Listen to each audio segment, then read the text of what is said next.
करना है। तो सबसे पहले हम एक यूनिट पॉजिटिव चार्ज ले लेंगे, क्योंकि वैल्यू 1 है इसलिए इसको क्या करेंगे यूनिट पॉजिटिव चार्ज। तो एक हम यूनिट पॉजिटिव चार्ज ले लेंगे और कहाँ पे रखेंगे उसको इन्फिनिटी पे, ठीक है। इन्फिनिटी का कोई वैल्यू होता नहीं है, चलते रहे कभी खत्म ही ना हो, उस पॉइंट को क्या कहा जाता है इन्फिनिटी कहा जाता है। तो किसी इन्फिनिटी पे यूनिट पॉजिटिव चार्ज को हम ले लेंगे और इसको ले जाने जिस पॉइंट पर पोटेंशियल फाइंड करना है, मान लीजिए हमको इस पॉइंट पोटेंशियल फाइंड करना है, तो इन्फिनिटी पॉइंट से इस पॉइंट पे ले जाने में जो वर्क डन लगा उसी क्या कहा जाता है पोटेंशियल कहा जाता है। ले जाने में किसको ले जाने में q 1 को ले जाने में जो वर्क डन लगा अपॉन उस चार्ज की वैल्यू कितनी है, q कितना है चार्ज लिख लीजिए, चार्ज वही से क्या पोटेंशियल डिफरेंस होती है। तो delta v w upon q, यही फार्मूला सेम फार्मूला की पोटेंशियल में हम लोग पता कर सकते हैं। डायमीटर कितना 0.2 मिली, इसको मीटर में चेंज कीजिए, मिली सेंटी डेसीमीटर 0.2/1000 अपॉन एक और कितना 2 × 10⁻⁴ मीटर, ठीक है। तो डायमीटर पे ये कागज है, ठीक है, ये कागज है, इसको हम ऐसे पहले मान लीजिए कंडक्टर ये ऐसा, ठीक है, इसको हम फोल्ड करें तो ऐसा बना दे रहे हैं, ऐसा बना दे रहे हैं, ठीक है, ऐसा बना दे रहे हैं, इसको फोल्ड कर दिए। पहले लेंथ इतना था, पहले लेंथ इतना था, तो जब हम इसको फोल्ड कर देंगे एरिया कितनी बनेगी, इसकी डबल हो जाएगी एरिया, यहाँ दो बनेगी, सिंगल पेज का ऐसा सिंगल पेज का ऐसा देखिए। हेलो बच्चों, welcome to my YouTube channel which is difficult concept. तो बच्चों ये क्लास 10 चैप्टर 1 इलेक्ट्रिसिटी का पार्ट 2 वीडियो है ये, जिसमें हम लोग पढ़ने वाले हैं ओम्स लॉ क्या होता है, इलेक्ट्रिक रेसिस्टेंस एंड रेसिस्टिविटी समझेंगे, series and parallel combination of resistor समझेंगे, इससे रिलेटेड कुछ क्वेश्चन करने वाले हैं। फिर हम लोग आगे देखेंगे factors affecting resistance and resistivity of a conductor, कौन कौन से फैक्टर अफेक्ट करते हैं रेसिस्टेंस को और रेसिस्टिविटी को, ये सब पढ़ेंगे। इसे पूरा फुल वीडियो वॉच कीजिएगा और आधा अधूरा वीडियो वॉच कीजिएगा, इससे आप लोग को हर चीज समझ में नहीं आ पाएगा, इसलिए आप लोग से रिक्वेस्ट है कि पूरा फुल वीडियो ही वॉच कीजिएगा, तभी आप लोग को हर चीज समझ में आएगा। चलिए वीडियो शुरू करते हैं। इससे पहले हम लोग जो पिछले क्लास में जो पढ़े थे पार्ट 1 उसका हम लोग पहले रिवीजन कर लेते हैं। चलिए पार्ट 1 का रिवीजन कर लेते हैं। उसमें हम लोग क्या पढ़े थे, इलेक्ट्रिसिटी कैसे जनरेट होता है, चार्ज क्या होता है, चार्ज के टाइप्स क्या होते हैं, इलेक्ट्रिक पोटेंशियल क्या होता है, पोटेंशियल डिफरेंस क्या होता है, ये सब हम लोग देखे थे। चलिए उसका रिवीजन कर लेते हैं, 10 मिनट लगेगा रिवीजन करने में। तो शुरू करते हैं। हम लोग सबसे पहले समझते हैं इलेक्ट्रिसिटी जनरेट कैसे होता है। तो फ्लो ऑफ इलेक्ट्रिक चार्ज से जनरेट होता है इलेक्ट्रिसिटी का, flow of electric charge. Charge कितने तरह के थे, चार्ज दो तरह के थे, पहला था पॉजिटिव चार्ज, दूसरा था नेगेटिव चार्ज। पॉजिटिव चार्ज क्या होगा, प्रोटॉन हो गए, प्लस से दिखाते हैं इसको। नेगेटिव चार्ज क्या होगा, इलेक्ट्रॉन हो गए, माइनस साइन से इसको दिखाते हैं। तो ये जब फ्लो करता है पॉजिटिव चार्ज चाहे फ्लो करे चाहे नेगेटिव चार्ज फ्लो करे, क्या बनेगा, करंट बनेगा, यानी कि इलेक्ट्रिसिटी बनेगा, ठीक है। और चार्ज का ऐसा यूनिट क्या था, ऐसा यूनिट ऑफ चार्ज कूलम्ब था,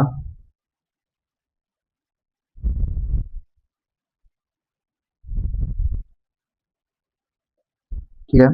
ऐसा यूनिट ऑफ करंट क्या था,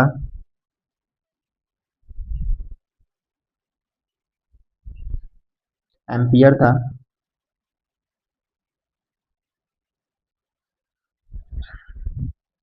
ठीक है। यही सब हम लोग पढ़े थे पिछले क्लास में। इससे आगे क्या था, कंडक्टर एंड इंसुलेटर समझे थे, चलिए वो भी देख लेते हैं।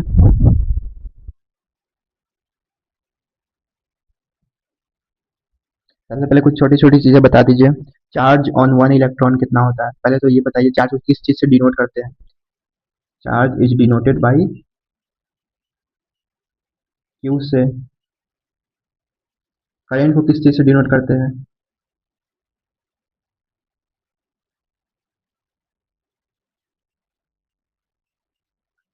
Current is denoted by I, I से डिनोट करते हैं।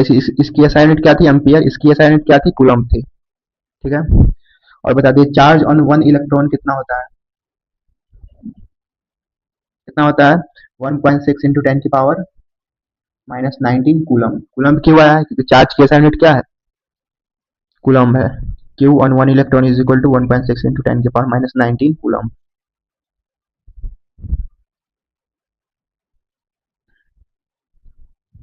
ये क्वेश्चन हम लोग सॉल्व किए थे कि एक कूलम्ब ऑफ चार्ज में, एक कूलम्ब ऑफ चार्ज में कितने नंबर ऑफ इलेक्ट्रॉन होते हैं। तो मैंने बताया था कि उसकी वैल्यू आप लोग को याद कर लेनी है, कितनी थी 6.25 इंटू 10 की पावर 18 इलेक्ट्रॉन्स, ठीक है। इसको याद कर लीजिएगा। इसको हम लोग पिछले क्लास में सॉल्व किए थे, वो वीडियो आप लोग देखिएगा तो आप लोग कैसे सॉल्व किया जाएगा, कैसे ये वैल्यू आया वो हम बताए थे, देख लीजिएगा।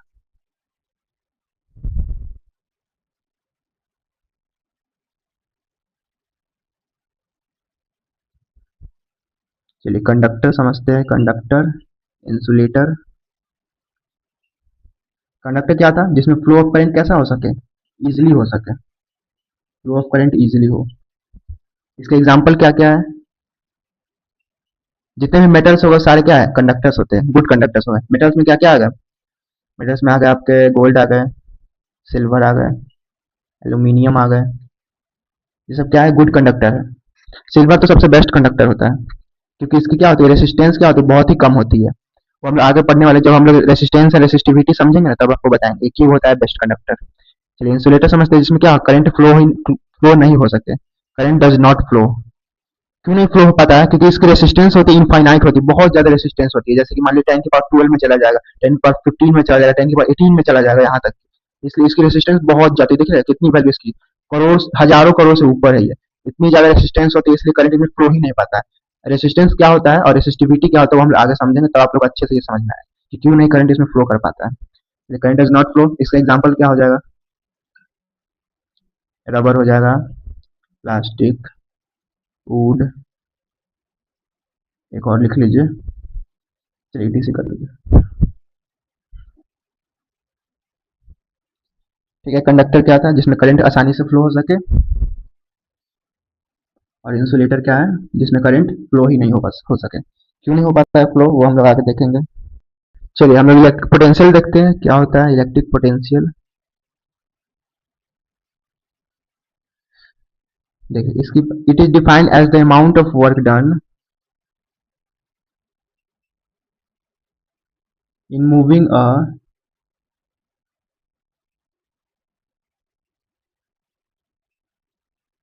Unit positive charge from infinity to that point. मान लीजिए किसी पॉइंट पे हमको इलेक्ट्रिक पोटेंशियल फाइंड करना है, तो सबसे पहले हम एक यूनिट पॉजिटिव चार्ज ले लेंगे, क्योंकि वैल्यू 1 है इसलिए इसको क्या कहेंगे, यूनिट पॉजिटिव चार्ज। तो कोई एक हम यूनिट पॉजिटिव चार्ज ले लेंगे और वो कहाँ पे रखेंगे, उसको इन्फिनिटी पे। ठीक है, इन्फिनिटी का कोई वैल्यू होता नहीं है, चलते रही कभी खत्म ही ना हो, उस पॉइंट को क्या कहा जाता है, इन्फिनिटी कहा जाता है। तो किसी इन्फिनिटी पे यूनिट पॉजिटिव चार्ज को हम ले लेंगे, और उसको ले जाने, जिस पॉइंट पर हम पोटेंशियल फाइंड करना है, मान लीजिए हमको इस पॉइंट पर पोटेंशियल फाइंड करना है, तो इन्फिनिटी पॉइंट से इस पॉइंट पे ले जाने में जो वर्क डन लगा, उसी को क्या कहा जाता है, पोटेंशियल कहा जाता है। जितना वर्क डन लगा वही उसकी पोटेंशियल हो जाएगी। ठीक है, तो इलेक्ट्रिक पोटेंशियल को V से डिनोट करते हैं, तो V इज इक्वल टू क्या हो जाएगा, इस यूनिट पॉजिटिव चार्ज को इन्फिनिटी से इस पॉइंट पे ले जाने में जो वर्क डन लगा वही उसकी क्या होगी, पोटेंशियल होगी। तो वर्क डन मान लीजिए W लगा work done, V is equal to work done upon charge, इस चार्ज की वैल्यू कितनी है वही उसकी क्या होगी, पोटेंशियल होगी। तो यहाँ वर्क डन को W मान लीजिए, और Q की वैल्यू 1 है, तो W बाई 1 कितना होगा, W के बराबर ही होगा। तो इसलिए हम क्या है क्या, कि किसी भी यूनिट पॉजिटिव चार्ज को इन्फिनिटी से इस पॉइंट पे ले जाने में जो वर्क डन लगा वही इसको क्या होगी, पोटेंशियल होगी। तो V is equal to W हो जाएगा यहाँ पे, क्योंकि Q की वैल्यू कितनी है, 1 है, तो V is equal to W हो जाएगा। ठीक है, फॉर्मूला लेकिन इसकी ये होती है, V is equal to work done upon charge, लेकिन यहाँ Q की वैल्यू तो 1 है ना, तो सिर्फ वर्क डन के बराबर ही तो पोटेंशियल हो जाएगा, तो V इज इक्वल टू क्या हो जाएगा, वर्क डन हो जाएगा। मान लीजिए वर्क डन यहाँ 25 जूल लगता है, और 25 जूल अपन Q की वैल्यू तो 1 ही है, तो 25 अपॉन 1, तो V की वैल्यू कितनी होती है, 25 ही होती है। तो 25 क्या है, वर्क डन ही तो है, तो V is equal to W नहीं लिख सकते। ठीक है, ये एग्जाम्पल मान लीजिए ऐसे।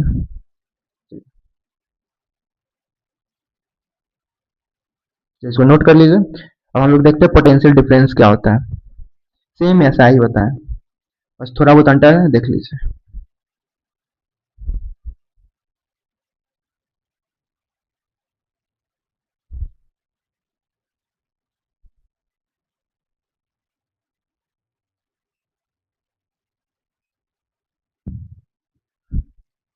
पोटेंशियल डिफरेंस में क्या है, कोई दो पॉइंट है, मान लीजिए ए और बी, तो और कोई भी चार्ज यूनिट चार्ज है क्योंकि वैल्यू 1 है। ठीक है, कोई भी यूनिट चार्ज है, तो उसको इस पॉइंट से इस पॉइंट पे ले जाने, ए पॉइंट से बी पॉइंट पे ले जाने में जो वर्क डन लगा इस चार्ज को, अपॉन उस चार्ज की वैल्यू कितनी है, वही उसकी क्या होती है, पोटेंशियल डिफरेंस होती है। तो डेल्टा V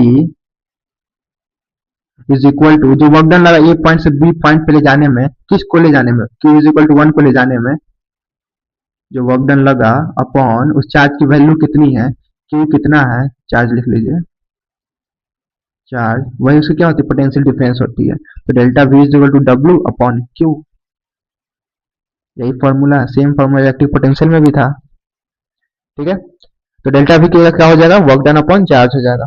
मान लीजिए Q चार्ज को यहाँ से यहाँ ले जाने में 25 जूल लगा, तो 25 अपॉन चार्ज की वैल्यू कितनी है, 1 है, तो 25 आंसर हो जाएगा। डेल्टा पोटेंशियल डिफरेंस कितना हो जाएगा, 25 वोल्ट। मान लीजिए 30 जूल लगा और चार्ज की वैल्यू 1 है, तो 30 वोल्ट। ठीक है, ऐसे ही हो जाएगा। मान लीजिए चार्ज की वैल्यू यहाँ 2 होती है, मान लीजिए कोई क्वेश्चन दे दिए जहाँ पे Q की वैल्यू कितनी है, 2 है, और हम कह दिए आप लोग कि इस पॉइंट से इस पॉइंट पे इसको ले जाइए, तो बताइए इस पोटेंशियल इसके बीच पोटेंशियल डिफरेंस कितना है, तो कैसे निकालते हैं? तो डेल्टा पी और वर्क डन हम दे देते कितना, इस पॉइंट से इस पॉइंट पे ले जाने में जो वर्क डन लगा वो 20 जूल है। तो कैसे फाइंड करते डेल्टा वी कि कितना पोटेंशियल डिफरेंस है इन दोनों पॉइंट के बीच? तो वर्क डन सिंपल, कितना वर्क डन है 20 जूल, इस पॉइंट से इस पॉइंट पे ले जाने में जो वर्क डन लगा कितना है 20 जूल, और चार्ज की वैल्यू कितनी है 2 है, तो 10 आंसर हो जाएगा 10 वोल्ट। ऐसे सॉल्व करते हैं इसको, चलिए नोट कर लीजिए। नहीं समझ में कुछ भी आया तो कमेंट में जरूर मेंशन कीजिएगा। जितना इजी तरीके से हो सके समझाने का उतना इजी तरीके से समझाने का आप लोग कोशिश करते हैं, और फिर भी कुछ समझ में ना आए तो मेंशन कीजिएगा कमेंट बॉक्स में।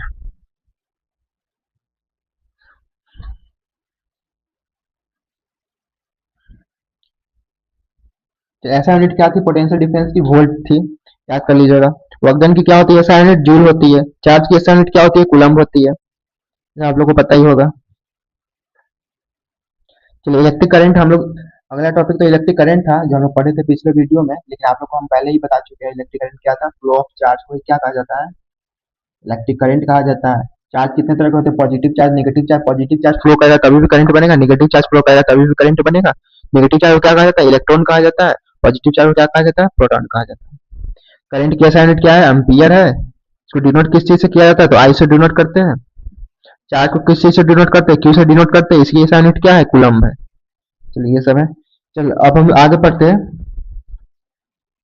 कुछ और छोटी छोटी चीजें देख लीजिए।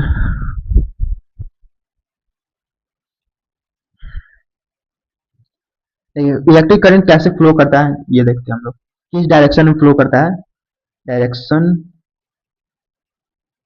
Of electric current.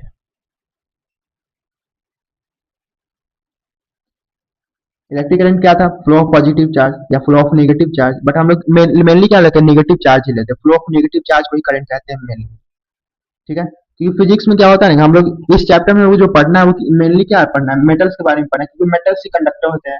इस चैप्टर में क्या कंडक्टर का जिक्र है ना, तो कंडक्टर में क्या आते हैं, मेटल्स होते हैं, और मेटल्स में क्या होते हैं, फ्री इलेक्ट्रॉन होते हैं। प्रोटॉन तो एकदम टाइटली बाउंड होते हैं न्यूक्लियस में, वही तो उसकी वजन को बढ़ाता है ना। मान लीजिए ये एटम है, ठीक है, और इसमें ये मान लीजिए न्यूक्लियस है, और यहाँ पॉजिटिव चार्ज रहते हैं।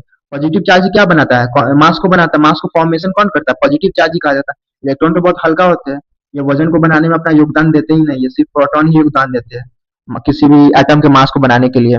तो इलेक्ट्रॉन क्या होता है, फ्री होता है। मेटल्स में क्या होता है, बहुत सारे फ्री इलेक्ट्रॉन्स होते हैं, तो फ्री इलेक्ट्रॉन्स क्या कर पाते हैं, आसानी से मूव कर पाते हैं। लेकिन ये प्रोटॉन क्या होता है, एकदम न्यूक्लियस में टाइटली बाउंड रहता है, एकदम न्यूक्लियस में रहता है, ये घूम ही नहीं पाता है। तो इसलिए इलेक्ट्रॉन ही मूव कर पाते हैं, इसलिए यहाँ पर हम फिजिक्स में ज्यादातर मेनली यूज करते हैं फ्लो ऑफ इलेक्ट्रॉन को ही कहा जाता है current. Flow of electron is called current, mainly इसी को कहा जाता है। अब तो सर आपने बताया था ये प्रोटॉन भी जब फ्लो करते हैं तभी भी तो करंट बनता है, तो बनता है करंट वो किस चीज में बनता है, तो केमिस्ट्री में बनता है। केमिस्ट्री में एक इलेक्ट्रोलाइट एक टर्म आता है, इलेक्ट्रोलाइट में क्या होता है, कैटायन भी बनते हैं और एनायन भी बनते हैं, ठीक है। तो कैटायन मूव करता है तो करंट बनता है, और एनायन भी मूव करता है तो करंट बनता है। तो इलेक्ट्रोलाइट्स में हम लोग पढ़ेंगे, जब कैटायन मूव करता है तो करंट बनता है, और एनायन भी मूव करता है तो करंट बनता है। लेकिन फिजिक्स में क्या है कि मेनली हम लोग कंडक्टर के बारे में पढ़ रहे हैं, तो कंडक्टर का एग्जाम्पल क्या है, मेटल्स है। तो मेटल्स में क्या होता है, फ्री इलेक्ट्रॉन होते हैं, तो इसलिए हम लोग, और इलेक्ट्रॉन मूव कर पाता है तो करंट बनता है। तो फ्लो ऑफ इलेक्ट्रॉन को क्या कहा जाता है, करंट कहा जाता है फिजिक्स में। लेकिन केमिस्ट्री में क्या, पॉजिटिव चार्ज भी मूव करते हैं और नेगेटिव चार्ज भी मूव करते हैं, तो दोनों केस में करंट बनता है। एक डायरेक्शन ऑफ इलेक्ट्रिक करंट कैसे पता कर पाते हैं, तो देखिए मान लीजिए ये इलेक्ट्रॉन है, ये मूव कर पा रहा है ईस्ट डायरेक्शन में, तो करंट का जो डायरेक्शन बनेगा वो इस दिशा में बनेगा, इसके अपोजिट दिशा में बनेगा। तो कौन सा डायरेक्शन इसके अपोजिट में है, वेस्ट है। तो अगर इलेक्ट्रॉन इस दिशा में मूव कर पा रहा है तो करंट किस दिशा में मूव करेगा, वेस्ट की डायरेक्शन में मूव कर पाएगा, ठीक है। और अगर मान लीजिए यहाँ पॉजिटिव चार्ज है, तो पॉजिटिव चार्ज अगर ईस्ट ईस्ट डायरेक्शन में मूव कर पा रहा है, तो इलेक्ट्रॉन सॉरी करंट किस दिशा में मूव करेगा, आई इसी इसी डायरेक्शन में मूव करेगा, ईस्ट डायरेक्शन में ही मूव करेगा, ठीक है। मतलब पॉजिटिव चार्ज की दिशा में ही करंट फ्लो करता है, और नेगेटिव चार्ज के अपोजिट में करंट फ्लो करता है, अपोजिट दिशा में, ठीक है। तो नोट कर लीजिए इसका डायरेक्शन कैसे पता करें। मान लीजिए क्वेश्चन दे दिया, हम इलेक्ट्रॉन इस दिशा में मूव कर पा रहा है, तो करंट किस दिशा में मूव करेगा, करंट इस दिशा में मूव करेगा, इसके जस्ट अपोजिट आई। अगर पॉजिटिव चार्ज इस दिशा में मूव कर पा रहा है तो करंट किस दिशा में मूव करेगा, तो इसी दिशा में मूव करेगा करंट भी, ठीक है आई। मतलब पॉजिटिव चार्ज के अलोंग ही करंट भी फ्लो करता है, और नेगेटिव चार्ज का अपोजिट करंट फ्लो करता है। तो यहाँ से इस वीडियो पार्ट 2 शुरू होता है। तो इसमें सबसे पहले हम लोग समझते हैं इलेक्ट्रिक सर्किट क्या होता है। इसका हम लोग डायग्राम पहले बनाते हैं इलेक्ट्रिक सर्किट का, तब आप लोग को अच्छे से आगे का कॉन्सेप्ट समझ में आएगा। सबसे पहले हम लोग बनाते हैं रेजिस्टेंस हो गया ये बल्ब बना दिया, इस सर्किट को तो ब्रेक कर दिया, यहाँ स्विच बना दिया, यहाँ बैटरी बना दिया। देखिए क्या है, यहाँ जब ये क्या हो गया, स्विच हो गया, ये क्या हो गया, बैटरी हो गया, जिसको आप सेल कह सकते हैं। ये क्या, किस चीज का सिंबल है, तो सर्किट ओपन का सर्किट सिंबल है। सर्किट क्या है, ओपन है। अब क्लोज सर्किट नहीं बनेगा, जब हम स्विच को ऑन करेंगे ना तब क्लोज सर्किट बनेगा। ये क्या है, बल्ब हो गया, ये क्या है, रजिस्टर है। पहले आइडिया ले लीजिए, ये सब आगे हम लोग देखेंगे, पहले थोड़ा बहुत आइडिया ले लीजिए इस सब सारे टर्म का। देखिए स्विच जैसे हम लोग ऑन करेंगे, ये ऑफ है स्विच, तो ऑन करने के बाद क्या होगा ये हम लोग देखते हैं। इसको आप नोट कर लीजिए। अभी ऑन जब से हम लोग स्विच टिपेंगे, ऑन करेंगे तो क्या होगा देखते हैं। ये डायग्राम बना लीजिए, ये सर्किट डायग्राम है।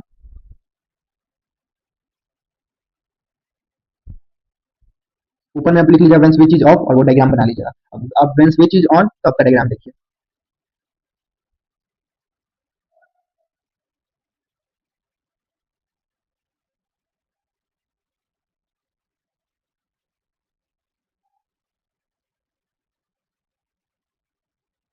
देखिए अब स्विच क्या है, ऑन है, तो क्या होगा, सर्किट जुड़ जाएगा। पहले यहाँ सर्किट टूटा हुआ था, पहले कैसा था, ऐसा था और ऐसा था ना, तो सर्किट क्या था, टूटा हुआ था।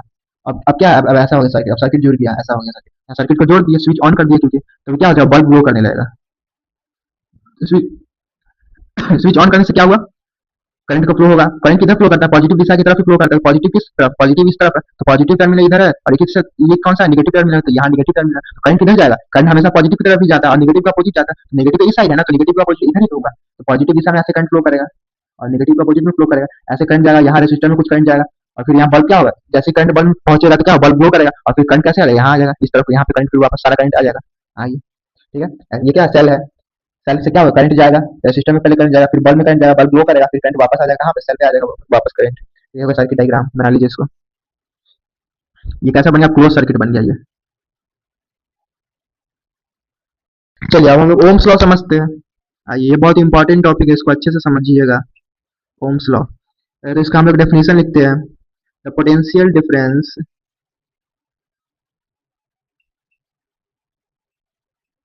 across a conductor is directly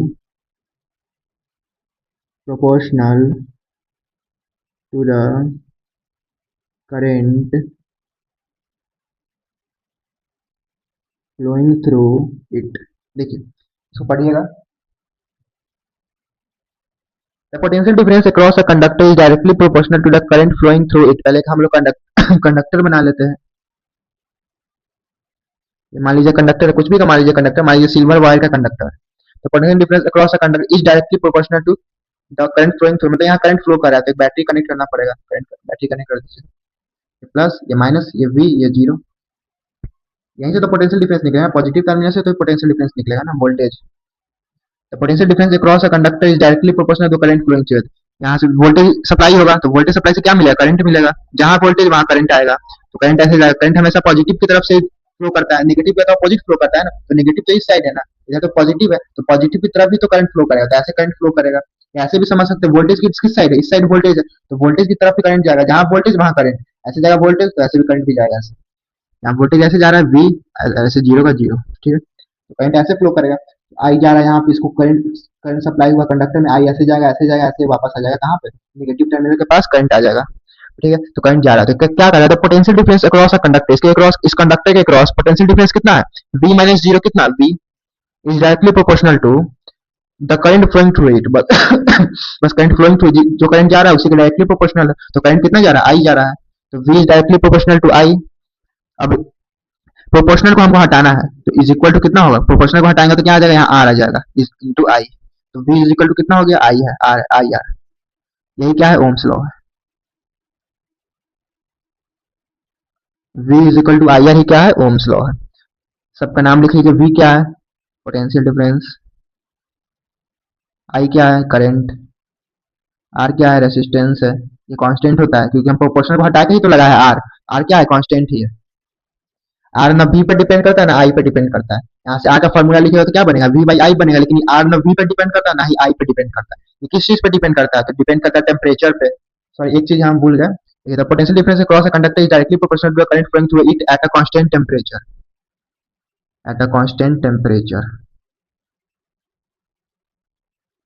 ठीक है, इसको नोट करिए, बहुत इंपॉर्टेंट है। एट अ कांस्टेंट टेम्परेचर नहीं लिखा था आपका स्टेटमेंट गलत हो जाएगा, इसलिए ये लिखना जरूरी है, एट अ कांस्टेंट टेम्परेचर। तो आर किस चीज पे डिपेंड करता है, टेम्परेचर पे लेंथ पे, एरिया पे, यही सब पे चीज पे डिपेंड करता है, यानी कि मटेरियल पे डिपेंड करता है, रेसिस्टेंस मटेरियल। ये आगे हम लोग पढ़ने वाले हैं, इसको नहीं लिखिएगा, ये आगे हम लोग पढ़ेंगे अच्छे से।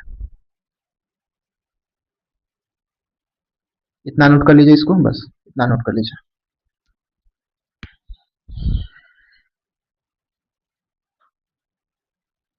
अब रेसिस्टेंस ही पढ़ना है, चलिए अब हम रेसिस्टेंस ऑफ कंडक्टर समझते हैं।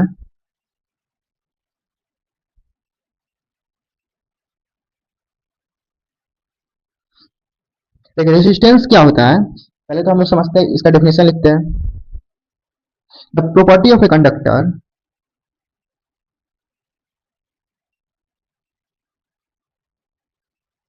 due to which it opposes the flow of current through it। ये क्या एक प्रॉपर्टी है किसी कंडक्टर का, ड्यू टू विच, और वो अपोज करता है फ्लो ऑफ करंट के। मान लीजिए कोई कंडक्टर हम बना दिए ऐसे, ठीक है, जब इसमें करंट फ्लो कर रहा है तो प्लस ये माइनस ऐसे करंट जाएगा आई, ठीक है, जब इसमें करंट फ्लो कर रहा है तो रेसिस्टेंस क्या कर रहा है, ये रेसिस्टेंस ऐसा मान लीजिए, ये रेसिस्टेंस क्या कर रहा है, करंट को ऑब्स्ट्रक्ट कर रहा है, करंट के जो पाथ है, करंट का जो पाथ है उसको वो रुकावट पैदा कर रहा है करंट के पाथ में। कौन पैदा कर रहा है, रेसिस्टेंस पैदा कर रहा है, रुकावट करंट के रास्ता में। तो वही कह रहा है property of a conductor due to which it opposes the flow of current through it, मतलब फ्लो ऑफ करंट को क्या कर रहा है, अपोज कर रहा है, मतलब रुकावट पैदा कर रहा है करंट के पाथ में। ठीक है, और वो प्रॉपर्टी है किसी कंडक्टर का, मान लीजिए किसी आप सिल्वर का वायर लीजिएगा, किसी सिल्वर वायर का कंडक्टर लीजिएगा, उसकी रेसिस्टेंस क्या होगी, बहुत कम होगी, ये कंडक्टर पे डिपेंड कर रहा है। और मान लीजिए किसी कॉपर की वायर लीजिएगा तो उसकी रेसिस्टेंस क्या होगी, थोड़ा बहुत ज्यादा होगी। और किसी, मान लीजिए किसी आप मैंगनीन ले रहे हैं, मैंगनीन एक का वायर ले रहे हैं आप, तो मैंगनीन के वायर क्या होगा, रेसिस्टेंस बहुत ही ज्यादा होगी। तो क्या कर रहा है, ये मटेरियल पे डिपेंड कर रहा है, मतलब nature of material and conductor पे डिपेंड कर रहा है। अलग अलग मटेरियल की रेसिस्टेंस अलग अलग है, तो क्या ये मटेरियल पे डिपेंड कर रहा है कि नहीं कर रहा है, कर रहा है, ऑफकोर्स कर रहा है। लेकिन ओम्स लॉ से क्या आया था, चलिए आगे हम लोग देखते हैं, इतना समझिए। रेसिस्टेंस क्या है, किसी कंडक्टिव प्रॉपर्टी है, जैसे कि सिल्वर वायर के लीजिएगा तो रेसिस्टेंस उसकी कम हो रही है, कॉपर की थोड़ी ज्यादा हो रही है रेसिस्टेंस, मैग्नीशियम की बहुत ज्यादा हो रही है रेसिस्टेंस। तो वही कह रहा है कि कंडक्टर की ये प्रॉपर्टी है due to which it opposes the flow of current, और वो क्या कर रहा है, फ्लो कर करंट के फ्लो को क्या कर रहा है, अपोज कर रहा है, करंट के रास्ते में रुकावट पैदा कर रहा है, मतलब आसानी से करंट को फ्लो करने ही नहीं दे रहा है। हर वायर की कुछ ना कुछ रेसिस्टेंस होती ही होती है, हर कंडक्टर की कुछ ना कुछ रेसिस्टेंस होती ही होती है, कम या ज्यादा वो मटेरियल पे डिपेंड करता है, लेकिन कुछ ना कुछ तो होता ही है। ठीक है, देखिए फ्रॉम ओम्स लॉ क्या था, V is equal to I R आया था, यहाँ से तो इसको अगर रेसिस्टेंस यहाँ से निकालिएगा तो V बटा आई आ रहा है, रेसिस्टेंस V पे भी डिपेंड कर रहा है और I पे भी डिपेंड कर रहा है लेकिन असल में क्या होता है ना, ये V पे डिपेंड करता है और ना ही I पे डिपेंड करता है। ये मटेरियल की प्रॉपर्टी, ये डिपेंड करता है, डिपेंड ओनली ऑन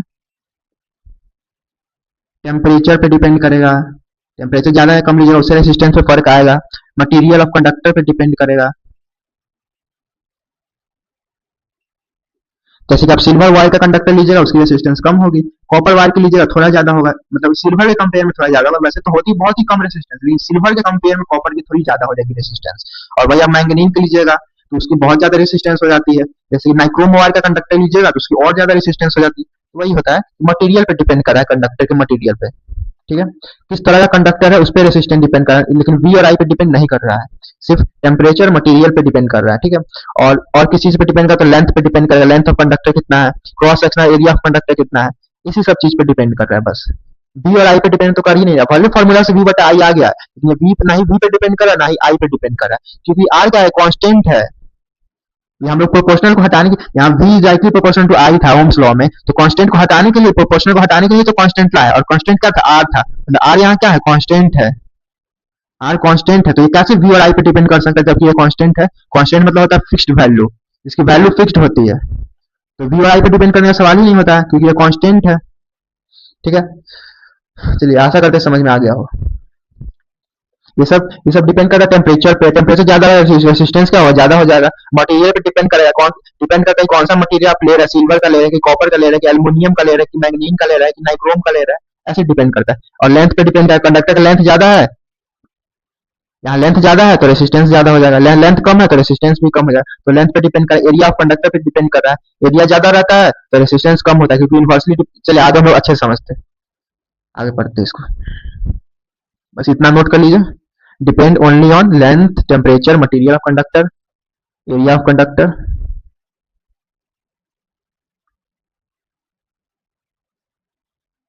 एक और लिख लीजिए, लेंथ ऑफ कंडक्टर।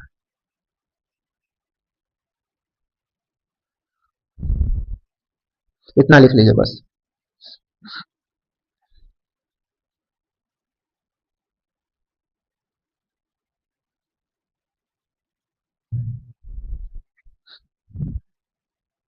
चलिए पहले ये देख लीजिए, ऐसा यूनिट क्या होता है रेसिस्टेंस का।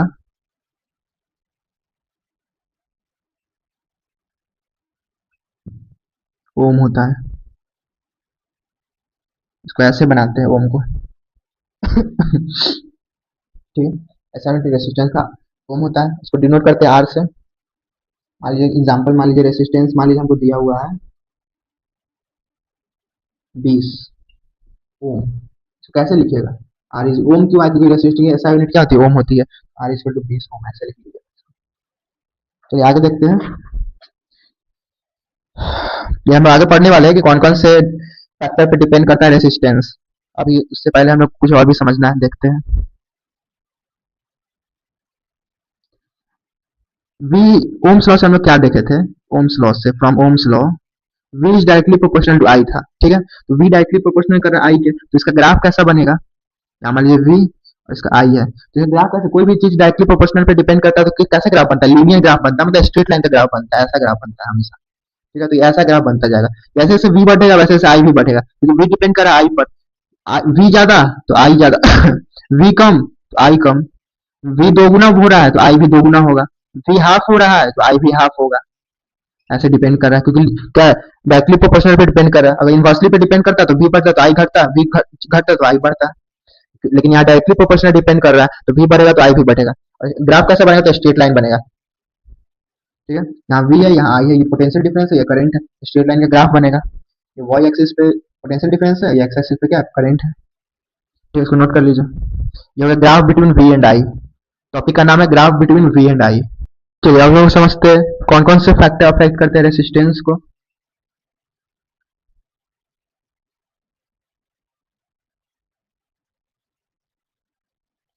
तो पहला जो है, रेसिस्टेंस जो होता है वो डायरेक्टली प्रोपोर्शनल में लेंथ का डिपेंड करता है। दूसरा जो है, रेसिस्टेंस जो होता है इनवर्सली प्रोपोर्शनल में एरिया का डिपेंड करता है। ठीक है, तीसरा जो है, रेसिस्टेंस जो डिपेंड करता है वो नेचर पे डिपेंड करता है। Resistance depends on nature and material of conductor. चौथा जो है, रेसिस्टेंस डिपेंड्स ऑन टेम्परेचर। ठीक है, इसको नोट कर लीजिए। अभी इस दोनों से हम लोग एक फॉर्मूला बनाने वाले हैं, देखिएगा, क्योंकि डायरेक्टली और इनवर्सली पे डिपेंड कर रहा है तो एक फॉर्मूला तो आना ही है। चलिए इसको नोट कर लीजिए।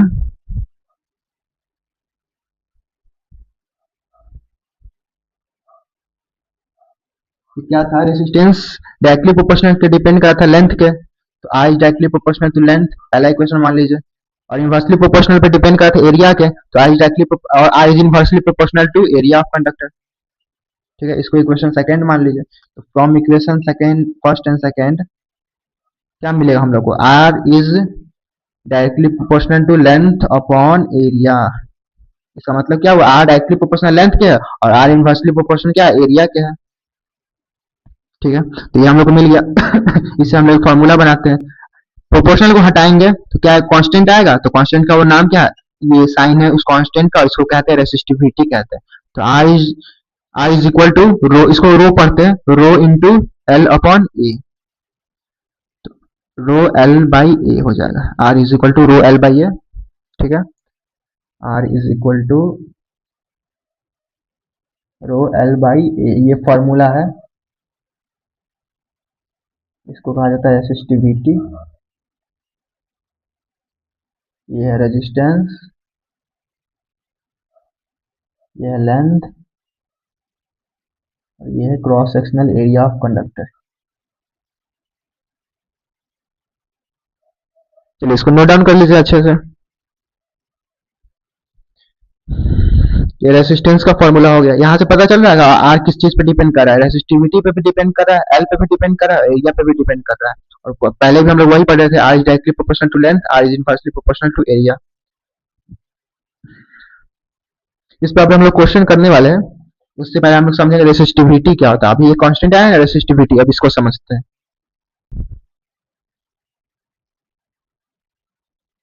रेसिस्टिविटी को हम लोग स्पेसिफिक रेसिस्टेंस के नाम से भी जानते हैं। इसको हम लोग स्पेसिफिक रेसिस्टेंस भी कहते हैं। यहाँ जब आर का formula rho L by A है, तो रो का फॉर्मूला क्या बनेगा, रेसिस्टिविटी का formula R into A by L बनेगा, मतलब आर ए बाई एल बनेगा। लेकिन ये रेसिस्टिविटी क्या आर पे डिपेंड करेगा क्या, क्या एरिया पे डिपेंड करेगा क्या, क्या लेंथ पे डिपेंड करेगा क्या, नहीं करेगा। क्यों नहीं करेगा, क्योंकि ये कांस्टेंट के तौर पे आया है, प्रोपोर्शन को हटाया है तब नहीं ये कांस्टेंट आया, तो इसकी भी वैल्यू क्या होगी, फिक्स्ड होगी। इसकी वैल्यू फिक्स्ड होगी, ना ये एरिया पे डिपेंड करेगा, ना लेंथ पे डिपेंड करेगा, ना ही रेसिस्टेंस पे डिपेंड करेगा। लेकिन रेसिस्टेंस जरूर इस पे डिपेंड करेगा, लेकिन रेसिस्टिविटी रेसिस्टेंस पे डिपेंड नहीं करेगा। इसकी वैल्यू फिक्स्ड है। ये किस चीज पे डिपेंड करेगा, तो ये मटेरियल पे डिपेंड करेगा। Nature resistivity depends on material of conductor. वही सेम, किस कंडक्टर कौन से मटेरियल से बना हुआ है, इस चीज पे डिपेंड है। क्या वो सिल्वर के मटेरियल से कंडक्टर बना हुआ है, क्या वो कॉपर के मटेरियल से कंडक्टर बना है, क्या वो एल्यूमिनियम के मटेरियल से कंडक्टर बना है, उस चीज पे डिपेंड करेगा। इसको नोट कर लीजिए। जैसे कि देखिए सिल्वर से अगर कोई कंडक्टर सिल्वर के मेटल से बनता है, तो उसकी रेसिस्टिविटी जो हो जाएगी वो कितनी हो जाएगी, उसकी वैल्यू होती है 1.6 इंटू 10 की पावर माइनस 8 ओम मीटर। ठीक है। ओम मीटर क्यों आया पता है, देखिए इसको सॉल्व कीजिए। रेसिस्टेंस किस चीज में होता है, ओम में होता है।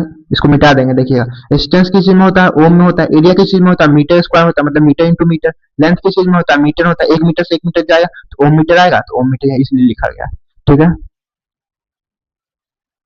चलिए इसकी 10 की पावर माइनस 8। सिल्वर की मान लीजिए यहाँ कॉपर हम ले लेंगे तो उसकी कुछ अलग होगी, क्योंकि हम बताया अभी कि मटेरियल पे डिपेंड करता है रेसिस्टिविटी। अलग अलग मटेरियल का अलग अलग रेसिस्टिविटी होगा, तो कॉपर का रेसिस्टिविटी इससे तो अलग ही होगा, तो उसे कितनी होती है 1.69 हो जाती है। देखिए अलग है कि नहीं। एल्यूमिनियम का लीजिएगा तो उसका भी कुछ अलग होगा। एल्यूमिनियम का आपका हो जाएगा 2.63 इंटू 10 की पावर माइनस 8।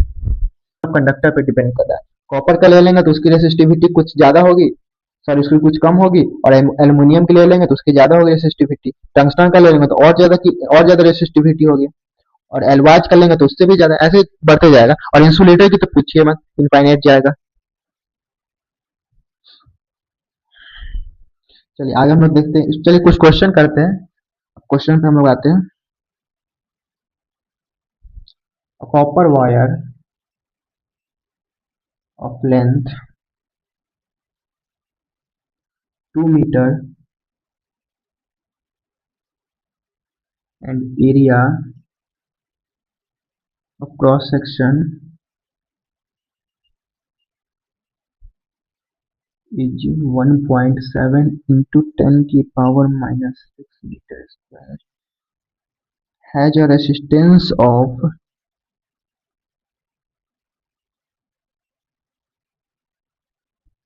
2 into 10 की power minus 2 ohms. Calculate resistivity.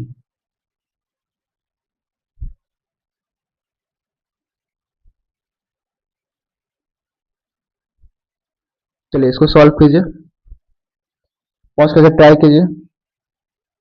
चलिए अब हम इसको सॉल्व करते हैं। देखिए और कॉपर वायर लेंथ कितना है 2 metre, area of cross section कितना है इतना metre square, has a resistance, सब चीज तो दिया ही हुआ है। आर के फॉर्मूला क्या होगा, रो एल बाई ए होगा। रो का हमको निकालना है, तो रो कितना हो जाएगा R A upon L. R दिया हुआ है, रेजिस्टेंस कितना है 2 into 10 की पावर माइनस 2, एरिया दिया हुआ है कितना दिया 1.7 10 की पावर माइनस 6, लेंथ दिया हुआ है 2 मीटर। सॉल्व कर लिए, जो आंसर आना होगा आ जाएगा, उतना ओम मीटर हो जाएगा आंसर। ठीक है। चलिए सॉल्व नहीं किया, आप लोग सॉल्व कर लीजिएगा। चलिए अगला क्वेश्चन लेते हैं।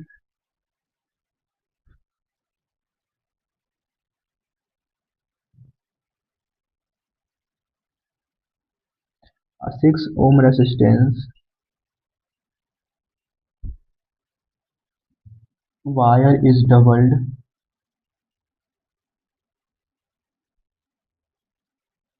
up by folding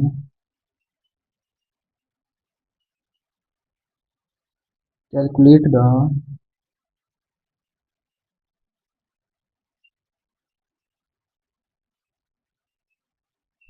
new resistance of the wire। चलिए पॉज करके ट्राई कीजिए इसको, चलिए इसको पॉज कीजिए और ट्राई कीजिए। चलिए अब हम इसको सॉल्व करते हैं।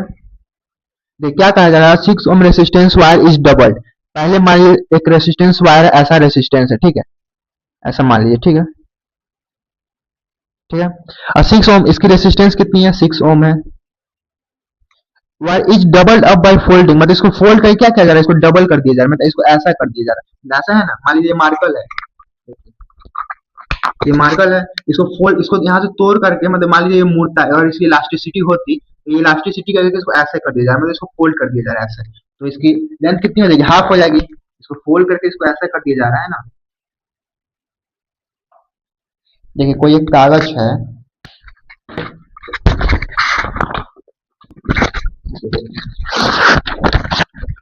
ये मान लीजिए कागज है, ठीक है, ये कागज है, इसको हम ऐसे पहले मान लीजिए कंडक्टर ये ऐसा है, ठीक है, इसको हम फोल्ड कर रहे हैं, तो ऐसा बना दे रहे हैं ना, ऐसा बना दे रहे हैं, ठीक है, ऐसा हम बना दे रहे हैं, इसको फोल्ड कर दिए। पहले लेंथ इतना था, पहले लेंथ इतना था, अब इसको फोल्ड कर दिया, ऐसा फोल्ड कर दिया, इसको दो को बना दिया, डबल कर दिया ना, अब इसकी लेंथ कितनी हो गई, हाफ हो गई, पहले से तो आधी हो जाएगी ना हाफ, क्योंकि इसको डबल कर दिया ना, फोल्ड करके इसको क्या किया जा रहा है, ये एक है, इतना तक एक है, इसको ऐसे करके डबल कर दिया जा रहा है, फोल्ड करके डबल बन जाता है, लेंथ कितनी हो जाएगी, हाफ हो जाएगी, इसकी आधी हो जाएगी। और एरिया कितना हो जाएगा, पहले देखिए पहले कितनी एरिया थी, ये क्रॉस सेक्शनल एरिया, ये है एरिया, ये एरिया है ना, इसको जब हम इसको फोल्ड कर देंगे तो एरिया कितनी हो जाएगी, इसकी डबल हो जाएगी एरिया, यहाँ दो बन जाएगी, एक सिंगल पेज का, एक और ऐसा सिंगल पेज का, ऐसा देखिए पहले ऐसे था लेंथ, इसको फोल्ड करके क्या किया जा रहा है, ऐसा कर दिया जा रहा है, तो एरिया कितना हो जाएगा, पहले एक कागज का एरिया ए हो गया, दो कागज का एरिया कितना हो जाएगा, 2a हो जाएगा, तो एरिया डबल हो जाएगा, लेंथ कितना हो जा रहा है, हाफ हो जा रहा है, पहले लेंथ एल था तो अब कितना हो जा रहा है, l/2 हो जा रहा है, ऐसे ही क्वेश्चन में कहा जा रहा है।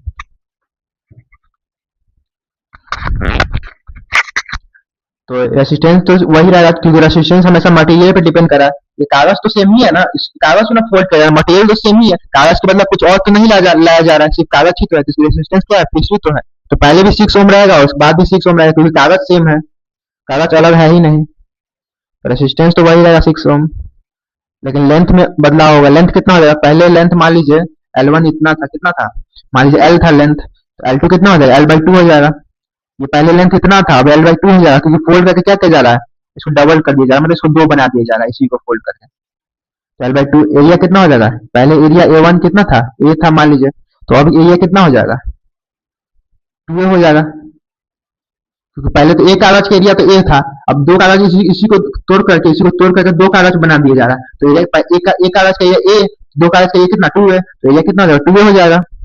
तो ठीक है, रेसिस्टेंस तो R1 भी वही रहेगा, R2 भी 6 ओम ही रहेगा, ठीक है। चलिए इसको सॉल्व कर लीजिए। पहले पहले में R1 कितना था, रेसिस्टेंस फाइंड करना है, अच्छा न्यू रेसिस्टेंस फाइंड करना, चलिए देखिए रो L/A, इसको मिटा के सॉल्व करते हैं। देखिए इतना आप लोग नोट कर लीजिए।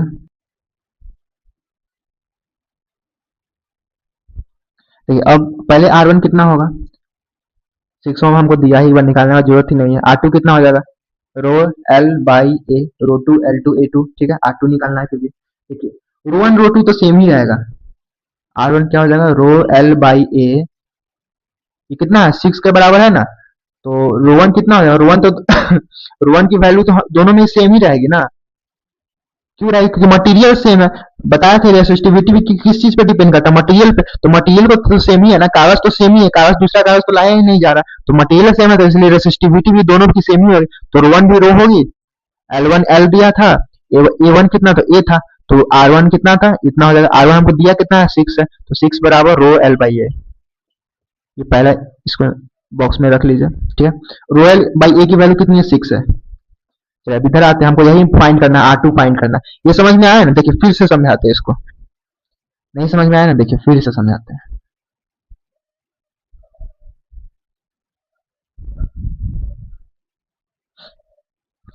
6 ओम रेसिस्टेंस, हमको R1 दिया हुआ है पहले से ही। R1 कितना है, 6 दिया हुआ है। R1 की फॉर्मूला क्या होगा, रो एल बाई ए होगा, रो वन एल वन ए वन, कितना है, 6 दिया हुआ है। अच्छा रो वन तो सेम ही होगा, क्यों सेम होगा, क्योंकि मटेरियल सेम है ना। देखिए हम कागज का एग्जांपल लेके बताते हो, कागज तो सेम ही है ना, तो रो वन इक्वल टू रो ही होगा, रो टू भी रो ही होगा, क्योंकि कागज सेम है। रो क्योंकि मटेरियल पे डिपेंड करता है, तो रो इंटू एल, एल वन कितना था, एल ही है, ए वन कितना है, ए है, इज इक्वल टू 6, मतलब रो एल बाई ए की वैल्यू कितनी है, 6 है। इसको बॉक्स में रख लीजिए। चलिए अब R2 देखते हैं हम लोग। R2 क्या है, rho two L two upon A two. Rho two भी सेम ही होगा क्योंकि मटेरियल सेम है। रो एल टू कितना हो जाएगा, एल बाई टू था ना, एल बाई टू, एरिया कितना हो जाएगा, 2 हो जाएगा। देखिए अब हमको एल बाई टू, इसको नीचे ले आइए, रो L by two into two 4 हो जाएगा। अब देखिए रो एल बाई ए की वैल्यू हमको दी हुई है कितनी है, 6 है, तो 6/4, टू टू टू टू जा 4, तो R2 की वैल्यू कितनी आ गई, 3/2 ओम। ये वैल्यू हो जाएगा R2 का वैल्यू, समझ में आया। 1.5 आंसर हो जाएगा इसका। चलिए अगला क्वेश्चन देखते हैं, इसको नोट कर लीजिए।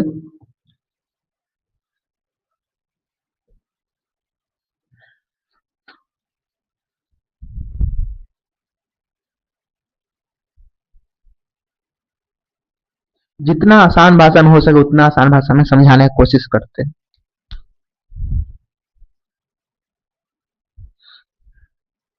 चलिए एक और क्वेश्चन हम लोग लेते हैं। वायर इज 1 मीटर लॉन्ग, जितना क्वेश्चन प्रैक्टिस कीजिएगा उतना ज्यादा आपको कॉन्सेप्ट क्लियर होते जाएगा। 1 metre long, 0.2 millimetre in diameter,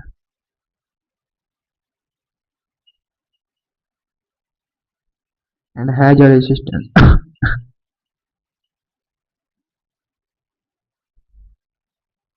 of 10 ohm. Calculate the resistivity of material.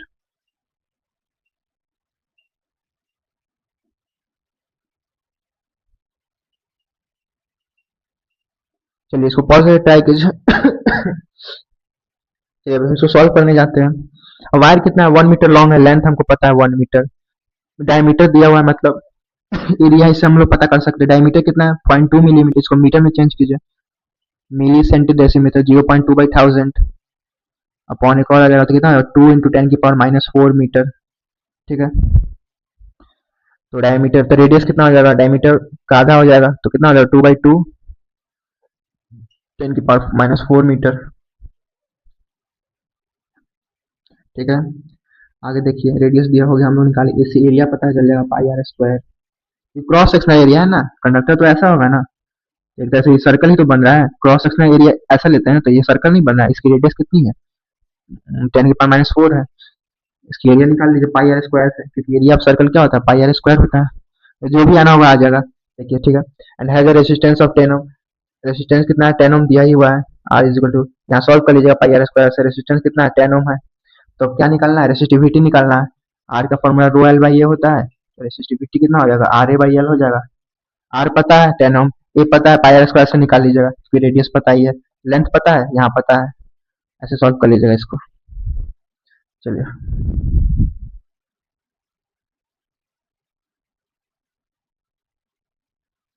अगला क्वेश्चन देखते हैं।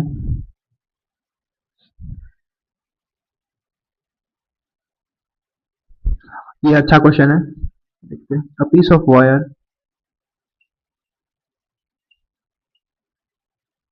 of resistance 20 ohm is drawn out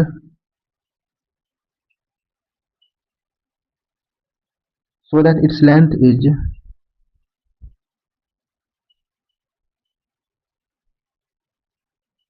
increased to twice its original length Calculate the resistance of the wire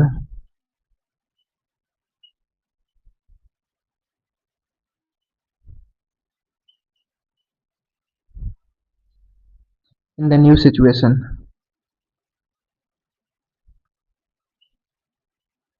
चलिए इसको pause करके try कीजिए. A piece of wire of resistance B so is drawn out so that its length is increased to twice its original length. पहले कुछ shape ऐसा था. अब क्या कहेगा, इसको लेंथ को बढ़ा दिया जा रहा है. लेंथ को ऐसा कर दिया जा रहा है, देखिए दोगुना कर दिया जा रहा है लेंथ को.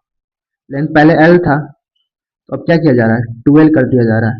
लेकिन एरिया में भी तो चेंज आएगा ना, क्योंकि रेसिस्टेंस तो दोनों चीज पे डिपेंड करता है, एल और ए पे. और लेंथ को आप बढ़ाइए घटाइएगा तो एरिया पे भी तो आएगा असर. तो क्योंकि रेसिस्टेंस दोनों चीज पे डिपेंड करता है, तो लेंथ को यहाँ बढ़ा रहे हैं तो एरिया पे भी आएगा असर. पहले एरिया ए था, तो अब कितना हो जाएगा, इसका आधा हो जाएगा. फिर लेंथ को बढ़ा दिया जाए तो ये कितना, क्रॉस सेक्शन एरिया तो पतला हो जा रहा है, तो एरिया कितना हो जाएगा, कम हो जाएगा, A/2 हो जाएगा. ठीक है, तो रेसिस्टेंस यहाँ निकाल लीजिए. रेसिस्टिविटी दोनों में सेम होगा. क्यों होगा सेम, क्योंकि मटेरियल सेम है, वायर सेम है, वायर अलग अलग नहीं लिया गया है, इसलिए सेम होगा रेसिस्टिविटी. तो रो एल बाई ए. रेसिस्टेंस पता है हमको कितना, 20 ओम. रो एल बाई ए. यहाँ R2 निकाल लीजिए. Rho L two by A two. Rho का एल टू कितना है, 12 है.